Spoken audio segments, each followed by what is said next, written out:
Hey, it's Quadrix here. Today we'll be doing What If Naruto Was on Team 10, Part 2. Please leave a like and comment down below. I'll respond to all the comments, and while you're down there, please hit the subscribe button and hit the notification button as well. When this video hits 5 comments and 10 likes, I will drop the next part. Let's get into it. Roll the intro.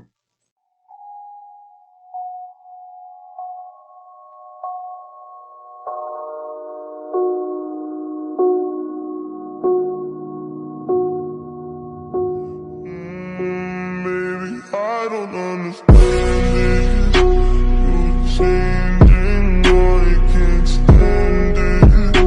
My heart can't take this damage. And the way I feel can't stand it. Baby, I don't understand it. You're changing, I can't stand it. My heart can't take this damage. And the way I feel can't stand it. Baby, I don't understand it.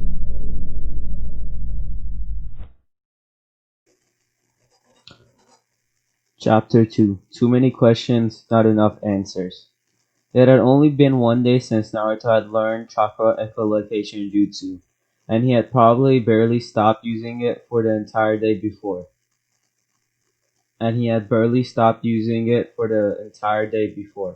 Once he ate and bragged about his graduation to Techi and Ayame at Ichiraku Ramen, he went straight home and pretty much sat on his roof for hours just sending out post after post, scouting for anything he could sense. It was unarguably the stillest Naruto had ever sat for the longest period of time. Why didn't more people take the time to learn this jutsu from Iruka sensei? As a matter of fact, why not teach it in the academy? It was so cool.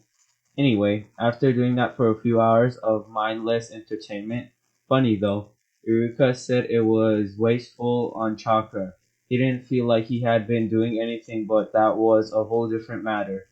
After he was done playing with his new jutsu, he headed inside. He still had a week to wait out before he was able to attend orientation, and he had nothing to do. He promised he wouldn't pull any more pranks, and he wasn't going to be able to stop painting the Hokage monument anyways. He had absolutely nothing to do that night. There was no need to go to bed early or anything. He didn't have anywhere to be the next morning for an entire week, but he still didn't have a thing to do for that period of time. He needed to get all of the academy katas down and finish learning the taijutsu. Yuriko told him he needed to finish learning the taijutsu. Naruto always assumed he was passable in taijutsu because he was. It was the only thing he decisively passed no matter what in the academy because it didn't require him to learn anything or pay too much attention. All the attention he needed to pay was in the beginning when they went over the most simple basics provided. How to punch and kick. That was it. He knew nothing else formal about it. Not how to dodge and parry, not even how to properly block. He never even really got reprimanded in taijutsu class because more often than not when they would spar, he would win. He couldn't beat kids like Kiba or that asshole Sasuke, but pretty much everyone else he was able to beat at least very least Hank tough against, because he launched an assault right when the fight would start. Even he got hit, he would just work on through it, counting on the fact that he could take more punches than his opponents. His style was no style. He was a hard-nosed brawler, and it had suited him fine to this point. But he promised that he would try. Then, and he didn't want anything to do, and it was too late to go out and run amok. What he forgot, however, was that he had never bothered to even keep his stuff together from the academy. When he got homework or some other handout that he didn't do right there on the spot, it usually got forgotten among some clutter. And he hadn't touched anything on taijutsu in forever. Hence, the rest of his nights awake was spent with him digging all over the apartment for his stuff on Academy Taijutsu. When he had woken up the next morning, 2 hours were spent with him retrieving the rest of the scrolls on Taijutsu. And by the time he had finished that and had some breakfast, he was too bored to just sit in his apartment and read. Deciding to kill two birds with one stone, he left the house that could help him hold his attention long enough to get the practical applications of the Academy Taijutsu. Because after learning basic stance and punches and kicks, Iruka went into lecture mode for about a month after that, killing Naruto's buzz off, so to speak, and letting his attention on the matter drop. At least this time I can keep all of the boring stuff and just learn the cool moves in the scroll, Naruto thought to himself as he walked through the village. He held the scroll in his hand, looking at it as he navigated the village streets on autopilot. He didn't really know he didn't really need to keep his eyes ahead of him. People usually always gave him a wide berth when he was going anywhere, something he didn't really understand, but that was the way it had been for as long as he could remember. That was okay. All he had to do was show them how awesome he was, and then everything would change, which was going to happen any day now that he was finally a ninja. Kids would be asking him for autographs. He'd hear people reference his greatness even in conversation when his name wasn't even the topic. Appraising eyes would be on him every time he went in public. Yup, he couldn't wait. I can't wait to show everyone how much ass I kick. I've got to go to learn this taijutsu so I can get started. With a huge grin on his face, Naruto sped off towards the verdant forest of Konoha to find somewhere to go to work. Naruto was incredibly disappointed when he finally reached his spot in the forest he had chosen to train at. The Academy Taijutsu scroll only had a few basics: how to throw textbook punches, kicks, how to block to minimize damage, how to notice your opponent's telegraphing on attack, just those basics. The most advanced thing in the scroll he found was how to trap a limb, and that was where that little hint of instruction stopped with the words, "From here utilize advanced grappling knowledge." When the hell had they gone over that? And why didn't he have a scroll on it? Naruto growled and stood up to go through the motions that were actually provided in instructions on the scroll, as he really didn't know those things actually except for the punches and kicks. Blocking was harder to get, seeing as he needed a training partner. And then he produced and then he proceeded to slam his head off a tree as he realized that he had built-in training partners from the jutsu he had learned from the Scroll of Seals, which was the Shadow Clone Jutsu. Naruto had him Naruto made a shadow clone and had him playing dummy as he directed the clone to hold at its hands and catch his punches and kicks ha- so Naruto didn't have to smash them up on a tree. It would always dispel after blocking a few, but he could always bring out another one no matter how irksome it was. This went on for 30 minutes before Naruto decided to drill his defense, making a clone that was grinning at the potential prospect brought along by his orders, which was to punch and kick the original Naruto while he tried blocking, parrying, and eventually catching the punches in his grasp. He set himself in his basic stance and prepared for practicing his blocks, which didn't really work out too well from him right off the bat. Naruto clone immediately took to pummeling his creator, per his orders, not even letting Naruto rest himself to try again. And then it basically developed into Naruto rolling around, brawling with himself on the forest. Ow! You bit me! The original Naruto shouted before displaying his unruly clone with a hard smash over the head. Stupid troublemaking Kage Bunshin. Naruto split back up and smashed his face against a tree, forcing the leaves to shake violently. A kunai then deposited itself right above where his hand was against the tree, forcing Naruto to turn around and let out a pulse to determine his attacker's exact location. Naruto turned in the exact direction he felt a living presence, which, with a serious look, "Who's there? You might as well come out now. I can find you no matter what." Naruto sounded pretty tough, but the kunai came close to pinning him to a tree, and the other night, while playing with his new jutsu, he had gotten used to sensing distance.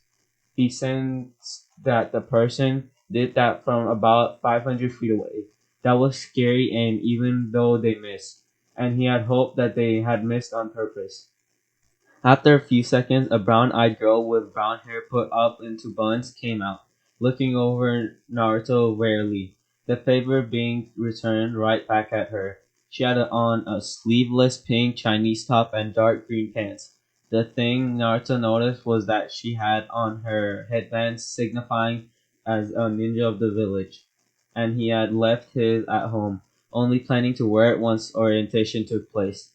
Naruto pulled out the kunai she had thrown into the tree trunk out with a quite a bit of effort as he kept his eyes on her. How hard did she throw this thing? Finally, he managed to pull the kunai out and held it in front of him suspiciously. Why did you throw it at me? He finally asked. The girl spoke up with conviction in her voice. For the last 45 minutes, all I hear from my spot training in the forest is a lot of yelling and shouting, and then a bunch of cursing, and finally someone starts sounding like they're going to tear the forest apart. Let's just say I don't like leaving things unsolved and leave it that at that. Now who are you?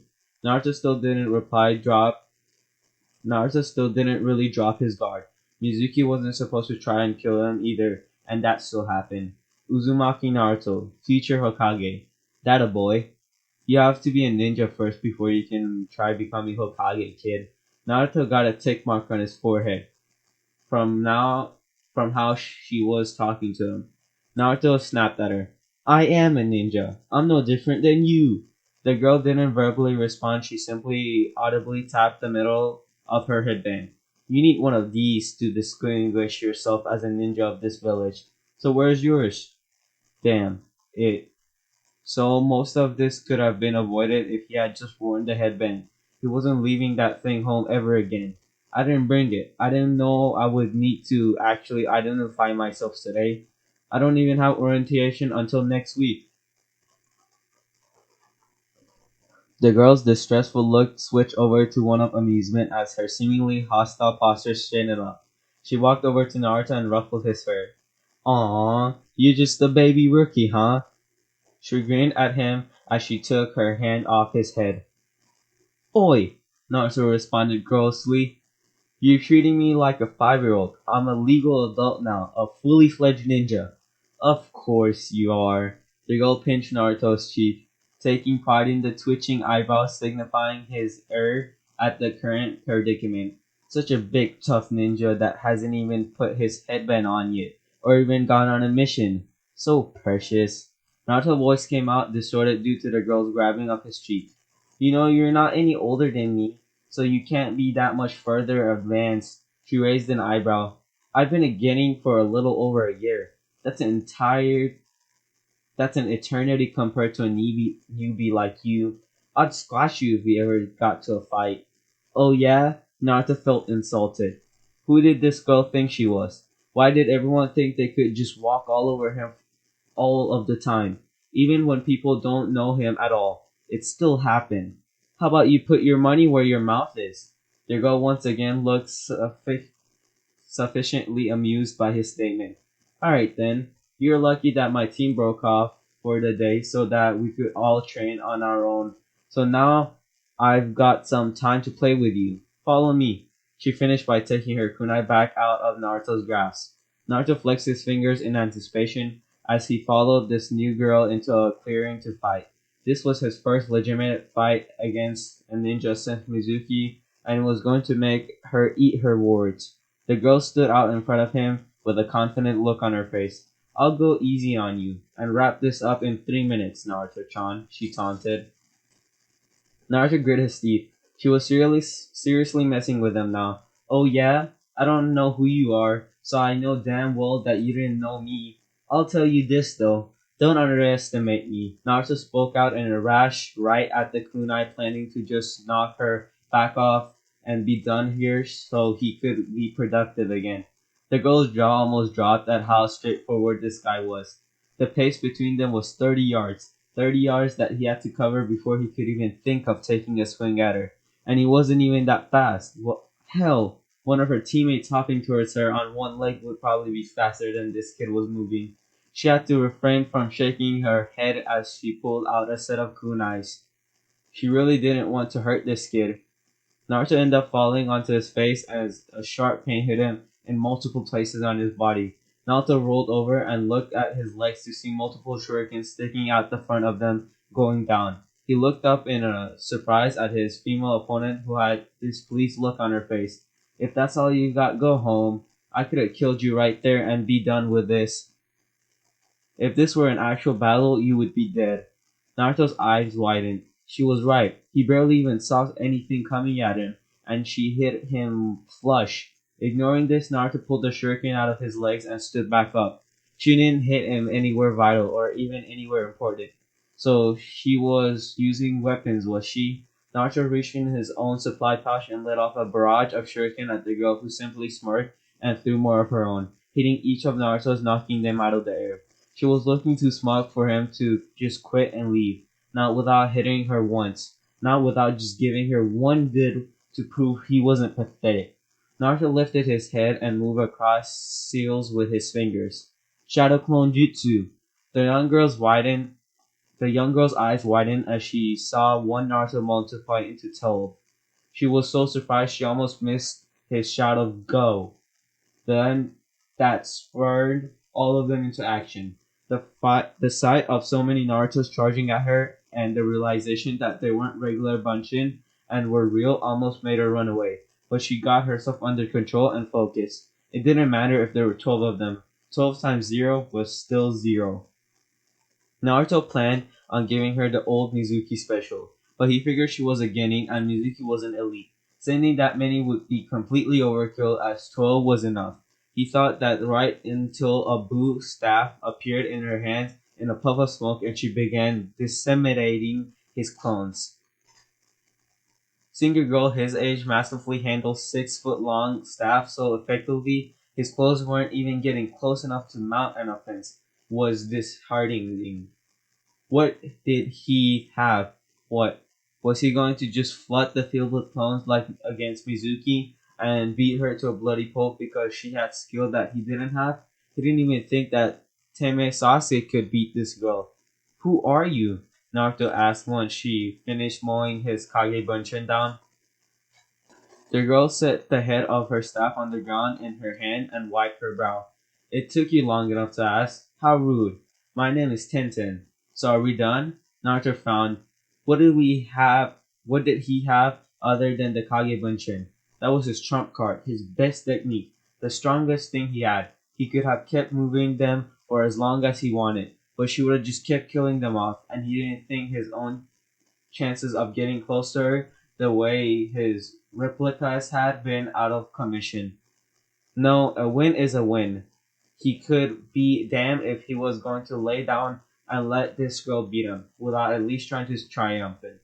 Naruto channeled his chakra and formed his hand seals again. Shadow Clone Jutsu. Okay, I'm gonna end it here, guys. Hit that like button, subscribe, and I'll see you on the next part.